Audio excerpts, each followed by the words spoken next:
The last thing I ever expected was that the young woman I rescued on the side of the road would turn out to be the heir to a billionaire fortune. Before the accident, Lisa lived a life of luxury. She had people helping her get dressed and attendants following her everywhere she went. When she woke up in the hospital with no memory of who she was, she had no idea she was about to end up staying in the home of a small-town country guy like me. After the crash, Lisa suffered a head injury and lost her memory. The sheriff suggested that I take her in until her family could be located. Being soft-hearted, I agreed on the spot. On her first night at my house, I handed her some clean clothes to change into. She thanked me politely, but the slight look of discomfort on her face made it clear she wasn't used to such simple things. When I gave her a bedsheet and asked her to make the bed, she had no idea where to start. I frowned, wondering if her injury was more serious than the doctors thought. What I didn't know was that Lisa had been pampered her entire life. Even without her memories, she still wasn't comfortable with a modest lifestyle. Her clumsy behavior actually made me laugh.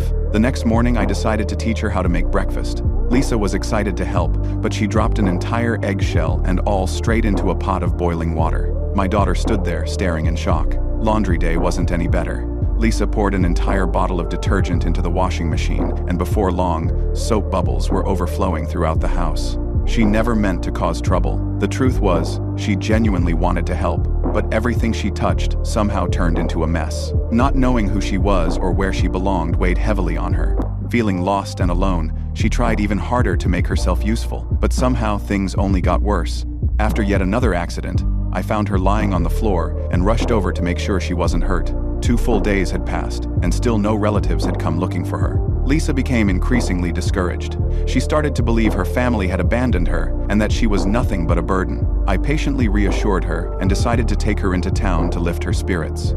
It was Christmas Eve. The streets were glowing with colorful lights, and laughter filled the air. As we walked through town, I told Lisa about my late wife. Years ago, we ran a small inn together. Business had been struggling for a long time, but I could never bring myself to shut it down. That place held every precious memory I had left of her. By the time I finished the story, tears were streaming down Lisa's face. That night, I gave her a small Christmas gift. The moment she saw the crystal snow globe, she couldn't take her eyes off it. A strange sense of familiarity washed over her. Deep inside, it felt as though a forgotten piece of her past was beginning to awaken.